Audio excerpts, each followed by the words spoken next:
Kata Yesus kepadanya, "Akulah jalan dan hidup. Tidak ada seorang pun yang datang kepada Bapa kalau tidak melalui aku." Kata Yesus kepadanya, "Akulah jalan dan kebenaran dan hidup.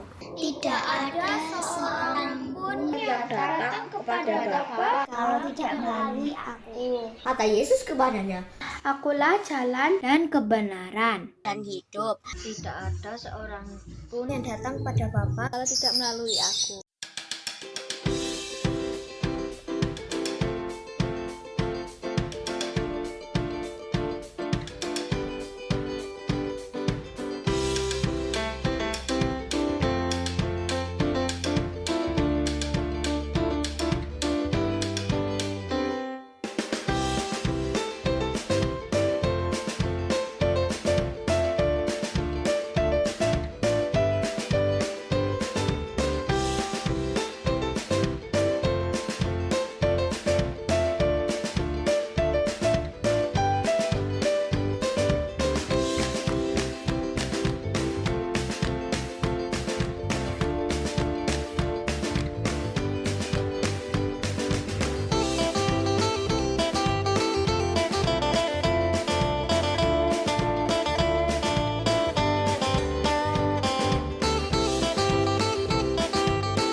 Halo Kak Elis, selamat hari Minggu. Kristin, selamat hari Minggu juga. Wah, Kak Elis pakai baju basket ya, keren banget. Keren kan adik-adik?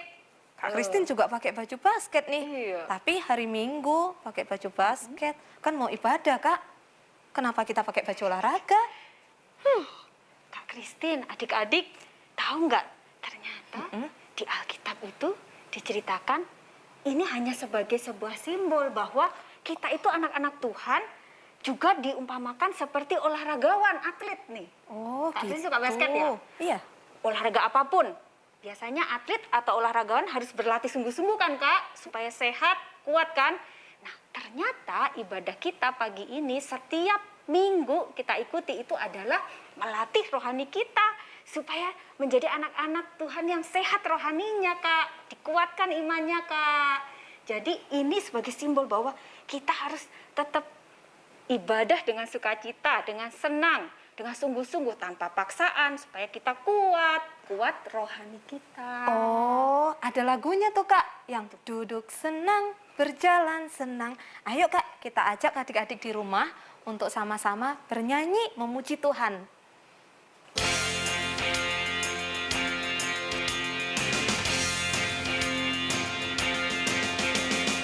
Duduk senang, berjalan senang, di mana-mana hatiku senang. Sejak Yesus tolong saya, hatiku selalu senang. Duduk senang, berjalan senang, di mana-mana hatiku senang. Sejak Yesus tolong saya, hatiku selalu senang. Hati senang, ya ya. Hati senang, ye ye. Hati senang di dalam Tuhan. Bersukacita selalu, berdoa senantiasa. Ucapkanlah syukur dalam segala perkara. Hati senang, ya ya. Hati senang, ye ye. Hati senang di dalam Tuhan. Bersukacita selalu, berdoa senantiasa. Ucapkanlah syukur dalam segala perkara.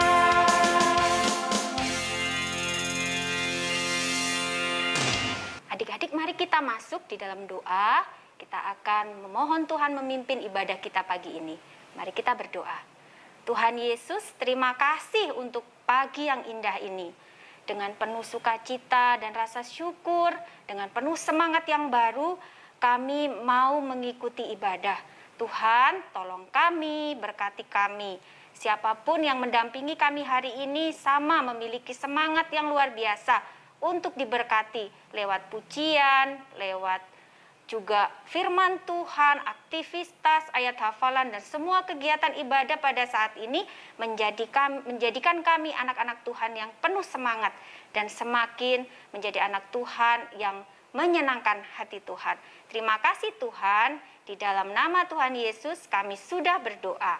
Amin. Nah, Kak, tahu nggak olahraga itu membuat tubuh kita sehat? Betul. Betul? Betul sekali. Nah, kalau tubuh kita sehat, kita gampang terserang penyakit nggak? Ya enggak dong, Kak. Enggak. Nah, begitu Iya. juga, Kak. Kalau iman kita kuat, kita tidak akan mudah berbuat dosa lagi. Iya, betul, Christine. Kakak ingat lagu Do Itulah Dosamu, ingat? Ingat-ingat kayak solmisasi itu kan, do re mi fa sol Ya, si, do. betul. Oh. Itu lagu mengingatkan kita untuk mengaku dosa kita dan Tuhan akan mengampuni dosa kita. Ayo kita nyanyikan lagu itu sama-sama ya. Semuanya boleh berdiri. Nah, adik-adik, yuk semuanya berdiri, kita nyanyikan Do Itulah Dosamu.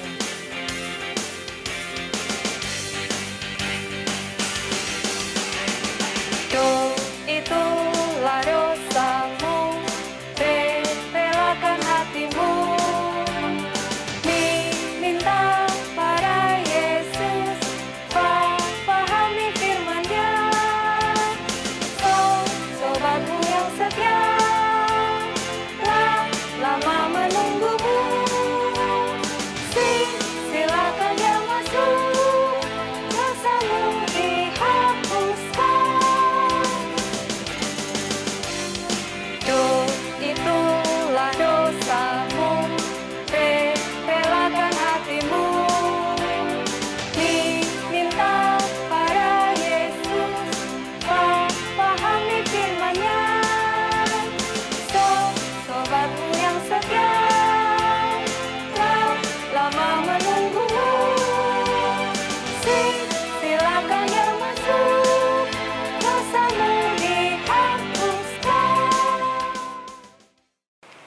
Adik-adik, waktunya kita mau mendengarkan firman Tuhan, belajar firman Tuhan.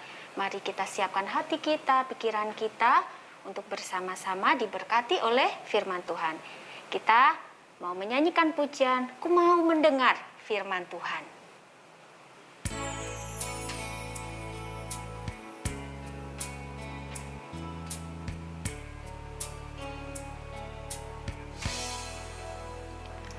Ku mau mendengar firman Tuhan, hati dan telingaku siapkan. Berbicaralah ya Tuhan, aku siap mendengarkan. Ku mau mendengar firman Tuhan, hati dan telingaku siapkan. Berbicaralah ya Tuhan, aku siap mendengarkan. Berbicaralah ya Tuhan, aku siap mendengarkan. Aku siap mendengarkan. Halo adik-adik, nah, ketemu lagi dengan Kak Ari yang hari ini akan menyampaikan firman Tuhan. Nah, adik-adik, sebelum kita mendengarkan firman Tuhan, yuk kita doa dulu sama-sama ya. Tuhan Yesus, Allah Bapa yang di surga, Allah Roh Kudus, kami sungguh bersyukur untuk kasih-Mu. Kami bersyukur untuk kebaikan Tuhan untuk setiap kami. Kalau saat ini kami boleh mendengar firman Tuhan, berikanlah kepada kami hati yang sungguh mau melakukan firman Tuhan, mendengarkannya, dan perenungkan firman itu siang dan malam. Dan kami jadi pelaku-pelaku firman yang sungguh-sungguh mengerti isi hati Tuhan. Terima kasih Tuhan Yesus. Haleluya. Amin. Nah, adik-adik, cerita hari ini akan terambil dari ini ya, Lukas pasal yang ketiga dan dari Yohanes yang pasal pertama. Nah, tapi sebelumnya Kari mau intermezzo dulu ya. Nah, adik-adik, Kari memiliki 4 gambar, ya. Ada Alkitab, ada mahkota, kemudian ada gambar salib, kemudian ada buli-buli minyak, gitu. Nah, adik-adik, hubungkanlah gambar-gambar tersebut dengan kata-kata yang ada di sampingnya. Kira-kira yang mana? Oke?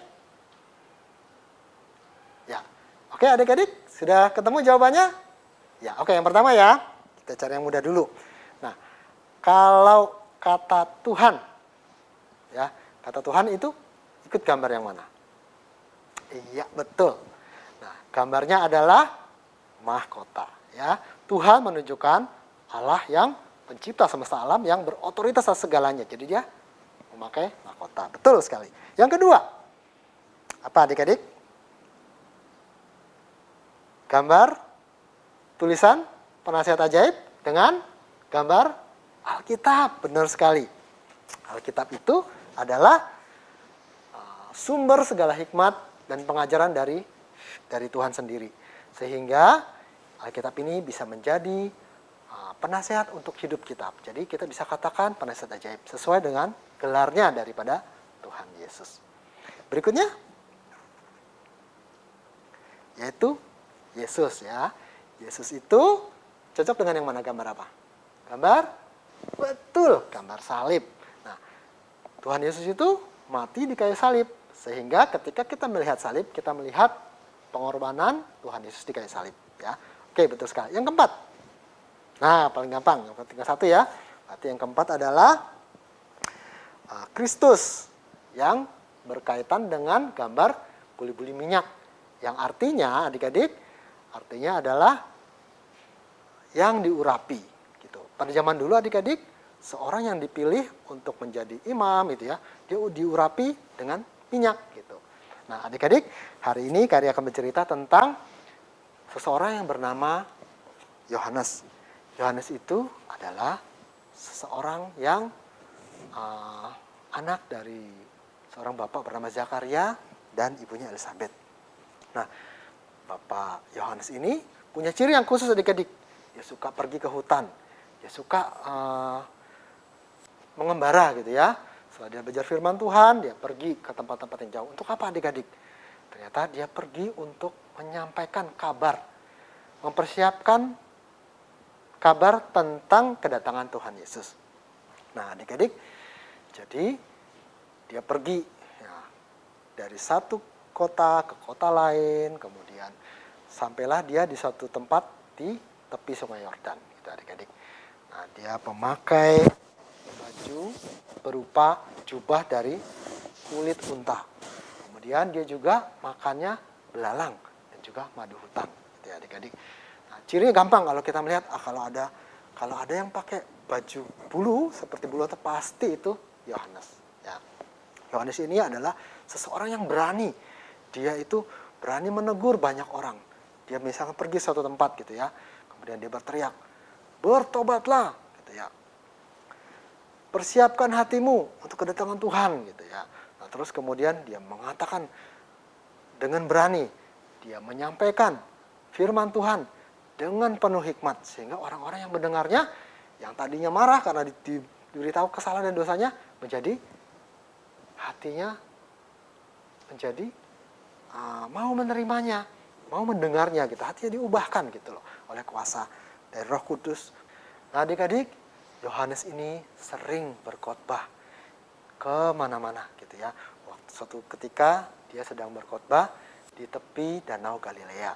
Nah, waktu dia di sana, dia berseru dengan tegas, berseru dengan lantang kepada orang-orang gitu ya. Dia berkata, "Hai bapak-bapak, hai ibu-ibu, bertobatlah. Kalian ini adalah orang-orang yang penuh dengan dosa. Kalian ini butuh sekali Allah dalam hidupnya." Nah, terus kemudian setiap orang yang mendengar kata-katanya begitu takjub gitu ya. Awalnya marah gitu, tetapi karena dia menyampaikannya dengan penuh keberanian, menyampaikan dengan penuh hikmat gitu ya. Lalu orang-orang mulai hatinya terbuka. Iya ya, aku orang yang penuh dosa, aku orang yang penuh salah gitu. Aku butuh Tuhan gitu. Nah, terus kemudian sampai ada seorang yang pemungut cukai berkata, "Lalu apa yang harus kami lakukan?" Kata pemungut cukai itu. Nah, pemungut cukai itu bertanya, lalu Yohanes menjawab, "Engkau harus mengambil pajak, tidak boleh lebih dari yang seharusnya. Jangan sampai kau ambil lebih dan kau simpan untuk dirimu sendiri. Itu tidak boleh. Hiduplah dalam kejujuran." Nah, terus kemudian ada lagi yang berkata, "Saya ini tentara. Apa yang harus saya lakukan?" Gitu. Nah, "Hai, kau tentara, hiduplah, cukuplah dengan gajimu. Jangan berbuat jahat dan jangan berbohong." Itu jadi dosanya disebut gitu ya adik-adik. Nah, terus kemudian kepada orang-orang yang lain gitu ya. "Hai bapak-bapak, ibu-ibu, dengarlah. Kalian itu membutuhkan sang juru selamat. Banyak di antara kalian yang egois, yang hanya mau mementingkan diri sendiri. Kalian tidak mau menolong orang lain. Mulai sekarang hiduplah mau menolong orang lain. Kemudian kalau kalian punya makanan, bagikanlah kepada orang lain. Jika kalian memiliki pakaian berlebih, berikanlah kepada orang-orang yang membutuhkan." Gitu ya. Nah adik-adik, banyak orang yang mendengar perkataannya menjadi takjub ya. Kemudian dia berserahkan hatinya dan kemudian mengikuti Yohanes. Dan Yohanes mengajak mereka untuk dibaptis. Dan dibaptis orang satu demi satu. Gitu ya. Waktu orang yang takjub itu berkata, siapa sih dia? Apakah dia itu Elia? Atau apakah dia itu Elia yang bangkit kembali? Atau apakah dia itu Kristus? Lalu bapaknya bilang, bukan. Aku bukan Kristus. Aku juga bukan Elia. Tapi aku mempersiapkan seseorang yang lebih besar daripada aku. Yang dimana aku menjadi hambanya. Buka tali kasut sepatunya saja, aku tidak boleh gitu. Nah adik-adik, dia sedang berkata tentang siapa? Tentang Yesus. Nah adik-adik, pada waktu itu Yesus juga dalam memulai pelayanannya. Dia berjalan juga ke Sungai Yordan. Nah, sampai di situ Tuhan Yesus sama seperti orang-orang lain. Dia juga meminta untuk dibaptiskan. Nah, ketika Yesus berdiri di hadapan Yohanes, langsung tahulah Yohanes bahwa inilah orang itu gitu ya. Lalu dia berkata, lihatlah anak domba Allah yang menghapus dosa dunia. Gitu. Nah, orang-orang kaget, oh ya gitu ya. Nah, terus kemudian dia membaptiskan Tuhan Yesus. Nah, setelah dibaptis, turunlah Roh Kudus kepada Tuhan Yesus dalam bentuk burung. Kemudian ada suara dari surga yang mengatakan, inilah anak yang kukasihi, kepadanya lah aku berkenan. Gitu ya. Sungguh luar biasa. Tanda-tanda yang kejadian pada saat itu. Orang-orang begitu takjub. Tapi ada juga yang berpikir begini, masa sih dia itu Kristus? Masa sih dia itu orang Mesias yang akan menyelamatkan kita? Bagaimana mungkin? Dia tidak punya tahta, dia dia tidak punya bala tentara. Bagaimana mungkin? Nah, adik-adik, ada yang berpikir demikian.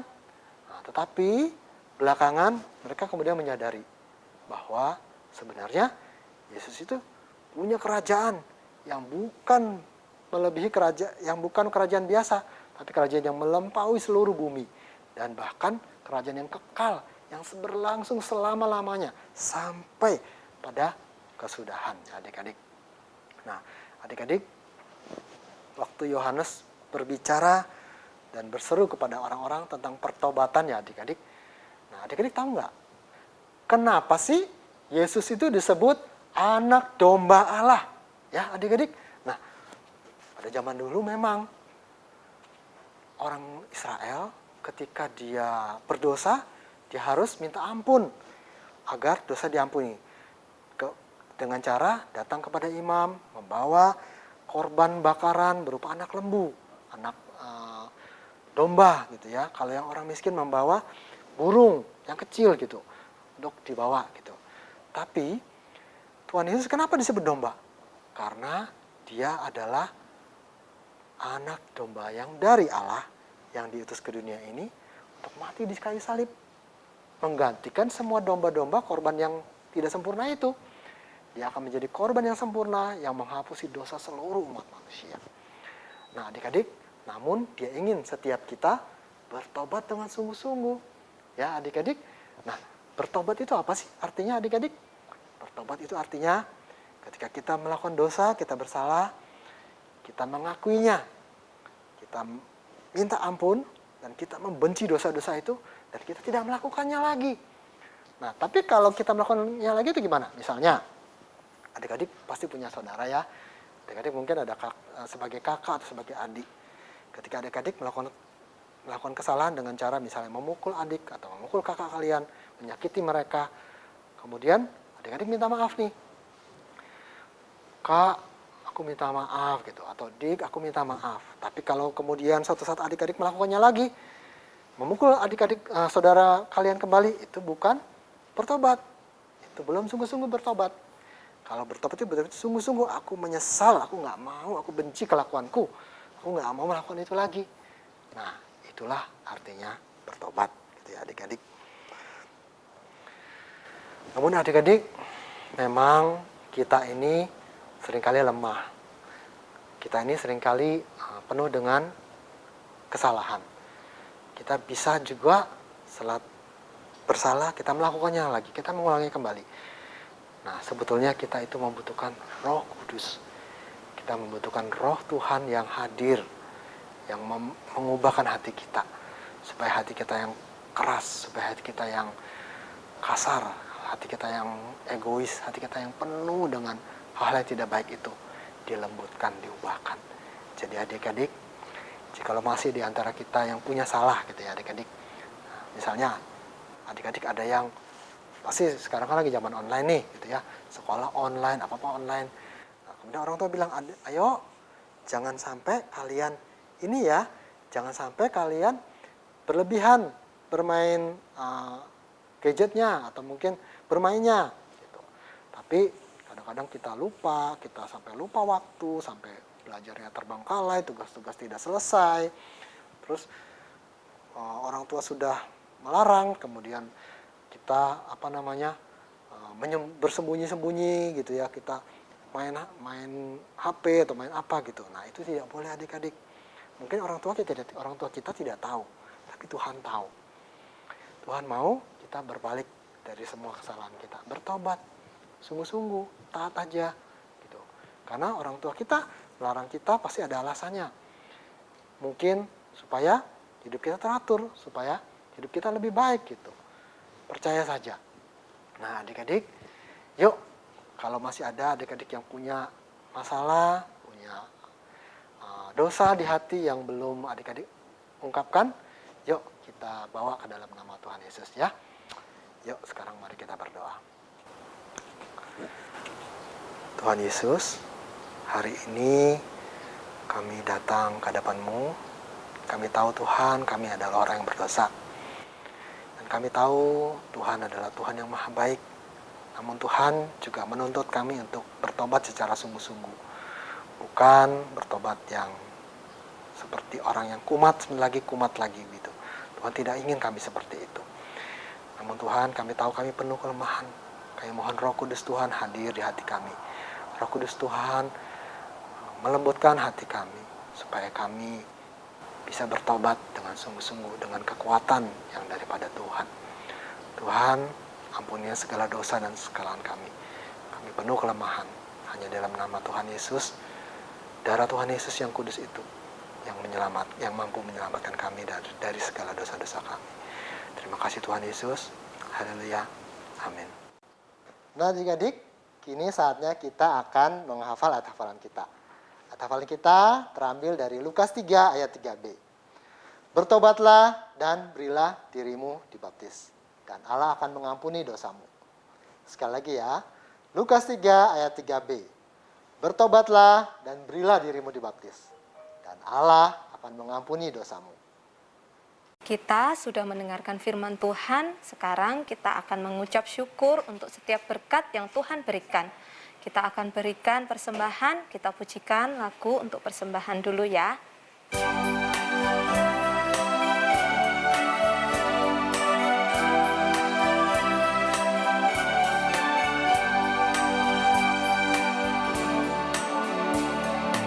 Aku bawa dan berikan persembahanku pada Yesus, pada Tuhan Juru Selamatku. Aku bawa dan berikan persembahanku pada Yesus, pada Tuhan Juru Selamatku. Kita nyanyikan sekali lagi ya pujian ini adik-adik. Aku bawa dan berikan persembahanku pada Yesus, pada Tuhan Juru Selamatku. Aku bawa dan berikan persembahanku pada Yesus, pada Tuhan Juru Selamatku. Adik-adik, kita telah mendengarkan firman Tuhan yang luar biasa. Sekarang saatnya kita mengucap syukur kepada Tuhan. Kita akan berikan persembahan kita dengan hati yang tulus. Kita berdoa dulu ya, semuanya lipat tangan, tutup mata, mari kita berdoa. Bapa, terima kasih untuk firman yang kami dengar. Terus ingatkan kami Tuhan untuk mengaku dosa kami. Kami tahu Tuhan sayang pada kami dan akan mengampuni kami. Kami sekarang mau memberikan persembahan kami Tuhan. Engkau pakai persembahan kami untuk pekerjaan Tuhan di gereja kami. Di dalam nama Tuhan Yesus kami berdoa. Amin. Halo adik-adik. Nah, saatnya kali ini kita akan melakukan aktivitas. Nah, siapkan dulu alat dan bahannya ya adik-adik. Oke adik-adik, hari ini untuk aktivitasnya kita membutuhkan sebuah kertas berwarna. Terus kemudian sebuah karton, warnanya silakan apa saja, yang penting berbeda dengan kertas warnanya. Nah, terus kemudian adik-adik akan mendapatkan file untuk di print sehingga nanti bisa dibentuk untuk aktivitas hari ini. Terus kemudian kita membutuhkan cutter, kita membutuhkan lem, kita membutuhkan penggaris, dan juga kita butuh pensil warna atau spidol ya, silakan sesuai dengan keinginan. Jangan lupa juga guntingnya. Oke, langkah pertama kita gunting sesuai dengan bentuk-bentuknya yang ada ini ya. Kita bentuk. Kalau untuk yang ini kita ikutin bentuk-bentuknya. Terus untuk dombanya kita ngikutin juga sesuai dengan bentuknya seperti ini, kepala, ekor ya. Untuk lem ini untuk penyangga kepalanya ya. Nah, terus kemudian ini juga seperti itu. Nah, kecuali bagian yang ini kita guntingnya ada jadi seperti ini. Nah, ini jangan diputus apinya ke sini gitu guntingnya ya adik-adik ya. Nah, seperti itu. Nah, yuk kita mulai menggunting mulai dari yang sebelah sini. Oke, kalau semuanya sudah dipotong, nah, seperti ini salah satunya Kari ambil yang ini. Lalu kita warnai adik-adik ya. Yuk kita mulai mewarnai. Nah adik-adik, nah gambar sudah selesai, kita warnai jadi seperti ini ya. Nah untuk potongannya jangan lupa untuk bagian apa tadi, bagian ini seperti ini potongannya. Nah yang api tadi jangan lupa seperti ini, jadi tidak putus. Nah warnanya silakan dengan sesuai dengan seleranya adik-adik, buatlah sebaik mungkin. Oke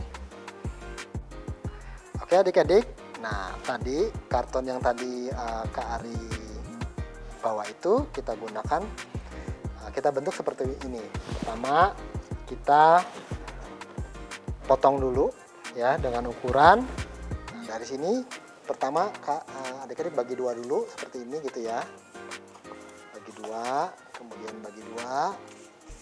Nah, terus kemudian jarak dari tepi kertas sampai ke titik ini itu 4,7 cm. Nah, terus kemudian adik-adik dari sini ke sini juga sama 4,7. Nah, kemudian adik-adik bikin dari bawah sini sampai ke garis ini itu gini aja deh. Adik-adik buat dari titik ini ke bawah sini itu 3 cm ya adik-adik, terus kemudian ke atasnya total 8,5 cm.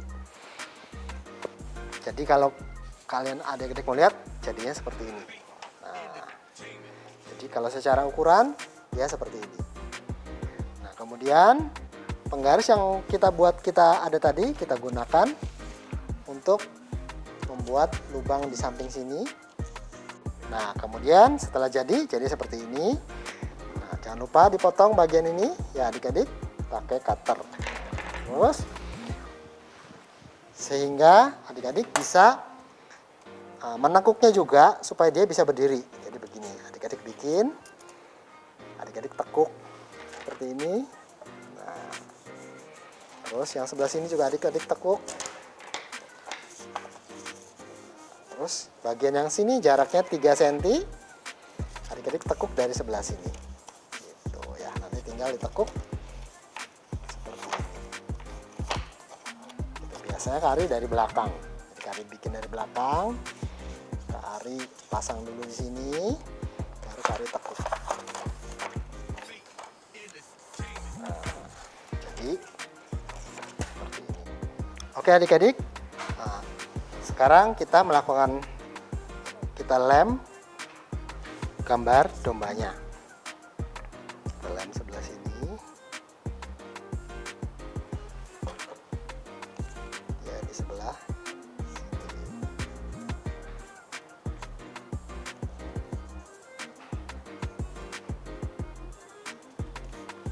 Lalu kita lem bagian ini.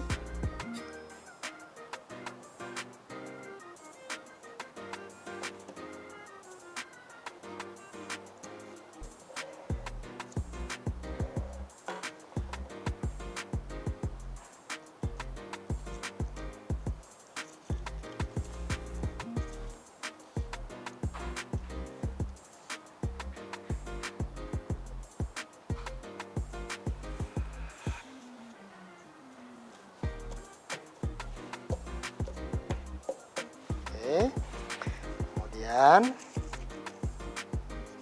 kita lem lagi.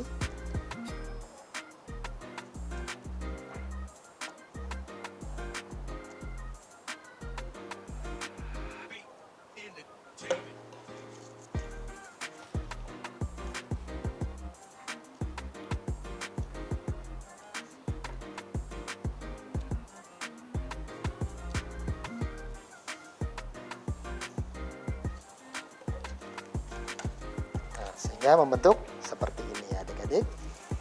Nah, kita angkat. Nah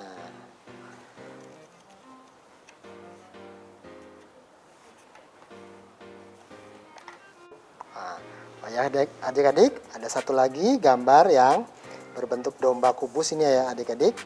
Ini kita potong, kemudian kita lem di bagian sini, kita bentuk, akhirnya menjadi seperti ini ya adik-adik. Oke, kemudian potong kertas ini di bagian tepinya dan bagian sini supaya menjadi ukuran seperti ini ya. Kemudian kita pasang di sebelah baliknya ini. Gitu. Kita lem, kita taruh di sebelah sini.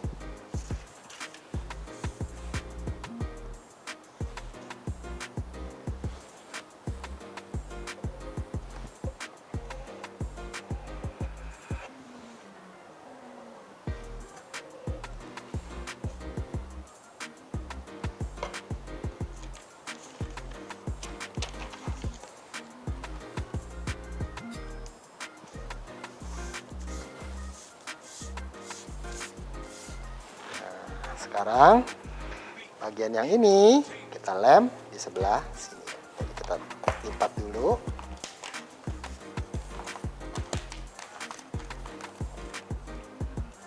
Lipat dulu ya. Kita lipat. Kita pasang di sebelah sini. Kita lem, kita pasang di sebelah sini.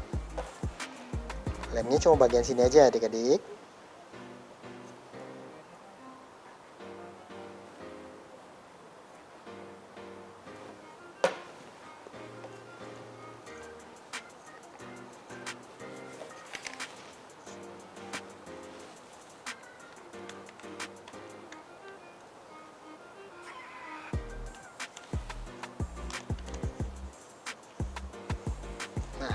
Dia bisa ditutup jadi seperti ini.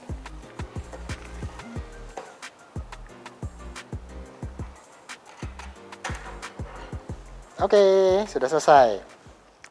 Nah adik-adik, pada zaman dahulu memang bangsa Israel ketika melakukan kesalahan mereka harus bertobat.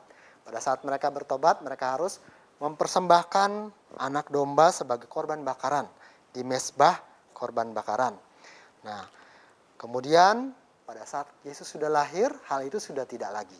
Ya, sekarang ketika Dia datang, Dia mengambil semua dosa kita dan memberikan dirinya sebagai kurban yang sempurna. Tuhan Yesus itu adalah anak domba Allah yang agung, yang sempurna. Jadi sekarang melalui kematian Tuhan Yesus di kayu salib, sekarang kita jikalau kita mengaku dosa kita, Allah akan mengampuni dosa kita melalui kuasa darah Tuhan Yesus di kayu salib. Ya. Oke adik-adik, sampai di sini sekolah minggu kita hari ini. Sampai jumpa minggu depan. Salam.